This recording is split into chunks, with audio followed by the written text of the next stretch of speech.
student Benjamin Habila was shot and killed by bandits on the school premises. In the same development, President Muhammadu Buhari has directed armed forces and police to ensure the safe return of students and officials abducted by gunmen who attacked Government Science College Kagara, Rafi local government area of Niger State on Wednesday. The president, who also dispatched a team of security chiefs to coordinate the rescue operation.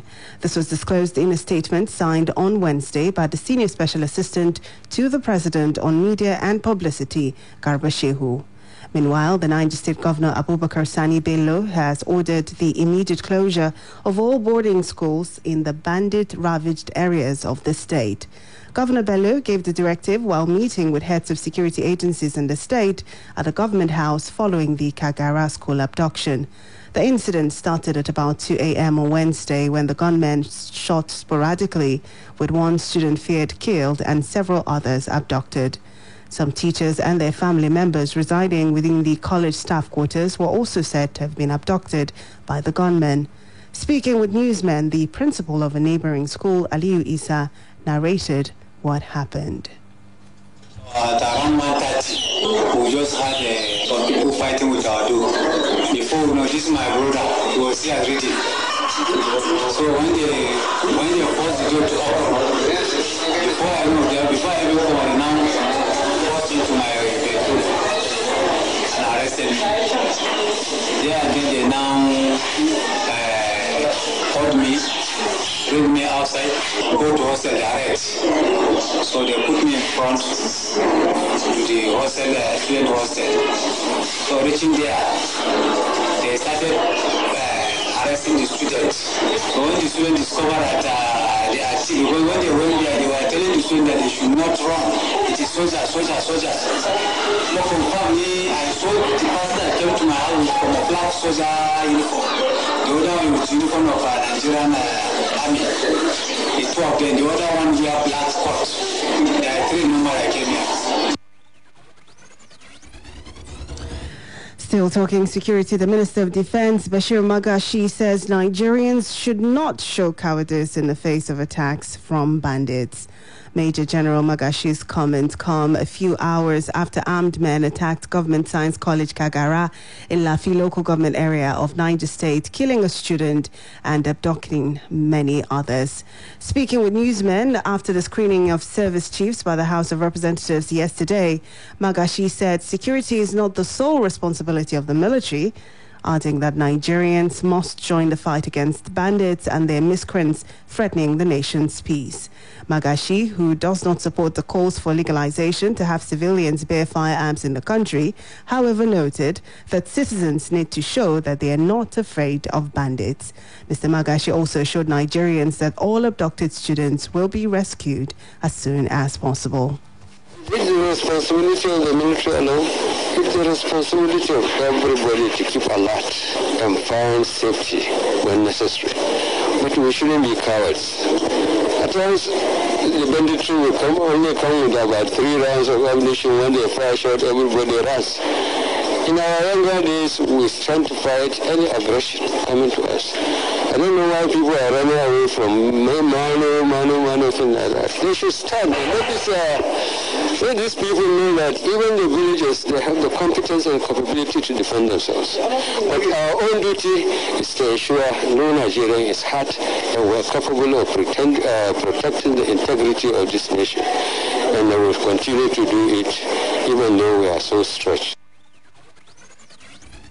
Away from that now to other stories, the Economic and Financial Crimes Commission, EFCC, has refuted claims that it detained President Muhammadu Buhari's nominee for chairmanship of the commission, Abdul Rashid Bawa, over alleged corruption.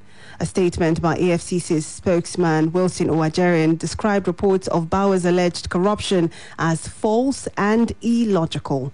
President Buhari had on Tuesday nominated Bawa, who currently heads the Lagos Zonal Office of the Commission, for Senate's confirmation as substantive chairman of the Anti-Graft Agency. It would be recalled that the diversion of 224 forfeited trucks was one of the allegations leveled against Magu, which was brought up before the Salami-led panel. Bawa was also said to have appeared before the panel over the issue, but said he was not involved in the auction of the assets as a different department supervised the process. The Nigerian National Petroleum Corporation has said that there is no increment in the ex-depot price of premium motor spirit known as petrol this month, despite the rise in the price of crude oil in the international market. The ex-depot price is the price at which the product is sold by the NNPC to marketers at the depots. The NNPC ruled out any increment in the ex-depot price today in a press release by the Group General Manager, Group Public Affairs Division, Dr. Kenny Obataru.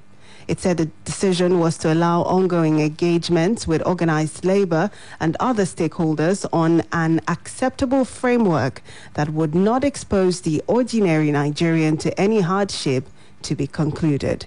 The corporation urged petroleum product marketers not to engage in hoarding of petrol in order not to create artificial scarcity and unnecessary hardships for Nigerians. It gave an assurance that it had enough stock of petrol to keep the nation well supplied for about 40 days. The NNPC further called on relevant regulatory authorities to step up monitoring of the activities of marketers with a view to sanctioning those involved in product hoarding or arbitrary increase of pump price.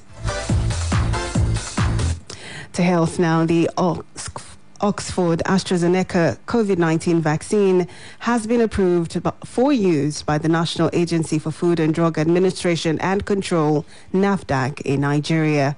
The Director General of NAFDAC, Dr. Mojisola Adeyeye, made the announcement during a live briefing today. She noted that the vaccine can be stored at 2 to 8 degrees centigrade. The use of AstraZeneca Oxford COVID-19 vaccine has just been granted emergency use authorization by NAFDAC. For SARS-CoV-2 was given an approval for emergency use listing by WHO on Monday. NAFDAC says it got the dossier for the vaccine a week ago, and NAFDAC Safety Committee went to work immediately to evaluate its safety and efficacy for Nigerians. Scientists used an adenovirus originally derived from chimpanzees and modified it with the aim of training the immune system to mount a strong response against SARS-CoV-2, the virus that causes COVID-19. Well, it's still the news at 1 p.m. here on Splash 105.5 FM. Still to come, Georgian Prime Minister Georgi Garaka resigns from office, and in sports, Brady edges into Australian Open final against Osaka. We'll take a very short break. When we'll come back, we'll bring you details of this and other stories.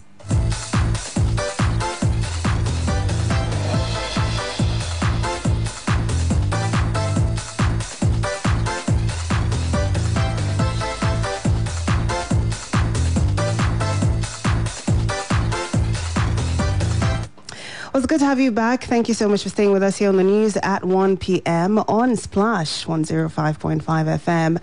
Turning to the foreign scene now, Georgia's Prime Minister has today resigned over plans to arrest a top opposition leader, saying it risked escalating a political crisis in the ex-Soviet nation. Georgi Garakia said he was stepping down because of disagreements in the government over enforcing the court order to arrest opposition leader Nika Melia. A court in Georgia on Wednesday ruled to place Melia in pre-trial detention. Melia, who faces up to 9 years behind bars if found guilty of organizing mass violence during anti-government protests in 2019, has rejected the charges as politically motivated. A huge winter storm sweeping across the southern U.S. has killed at least 21 people and left millions without water. There have been widespread blackouts in Texas, where the energy grid was overwhelmed by a surge in demand. Millions of people in the state, which rarely experiences such low temperatures, have been struggling to cope with the lack of power and frigid conditions. The extreme weather is forecast to continue until the weekend. Well, still on the foreign scene, the Sudanese Foreign Ministry has summoned its ambassador to Ethiopia for consultations as tensions between the two neighbors escalated in recent weeks over border disputes. Khartoum's move came amid rising tensions with Addis Ababa over the Al-Fashaq border region, an area of fertile land settled by Ethiopian farmers that Sudan claimed to be within its boundaries. The ministry did not give more details about why Ambassador Gamal Al-Sheikh was recalled. The border area between the two nations has been witnessing growing tensions with skirmishes and killings since late 2020. And finally, some sport. American Jennifer Brady has edged Karolina Muchova 6-4, 3-6, 6-4 in a tense Australian Open semi-final today to set up a title match with Naomi Osaka. The big serving 22nd seed secured her first Grand Slam final appearance in her fifth match point against the Czech 25th seed in front of thousands of fans allowed back on the Rod Laver Arena after a snap 5-day lockdown in Melbourne was lifted. She will play Osaka on Saturday's final after the world number 3 earlier ended Serena Williams' bid for a record equaling 24th major title, 6-3, 6-4.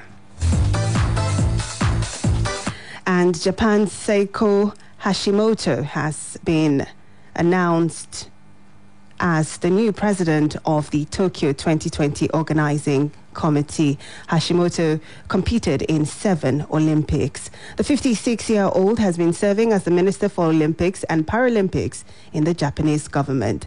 She replaces 83-year-old Yoshiro Mori, who resigned last week after making sexist remarks about women. Hashimoto has competed in 7 Summer and Winter Olympic Games as a track cyclist and speed skater, winning a bronze medal at the 1992 Albertville Winter Games.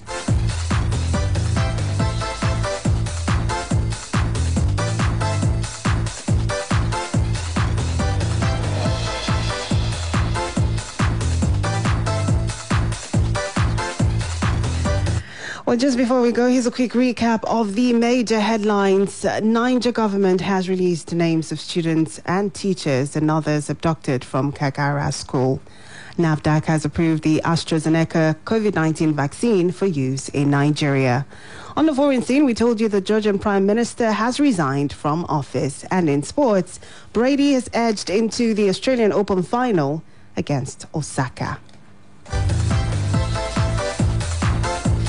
For more details on the news, you can visit our website on www.splashfm1055.com. Now you can download Splash FM mobile app on iOS, BlackBerry World and Google Play Store to listen live, get news updates and opinion polls. You can also report an event live to us through the iReport feature. To download, simply go to any of the stores mentioned and search for Splash FM 105.5 and then click to download. We've now come to the end of the news on Splash 105.5 FM, the Integrity Station, and the best radio station in the southwest of the country. The news editor is Tunde Olawowo, assisted by Ayo Olupusi. I am Charity Jerome. Good afternoon and thank you for listening.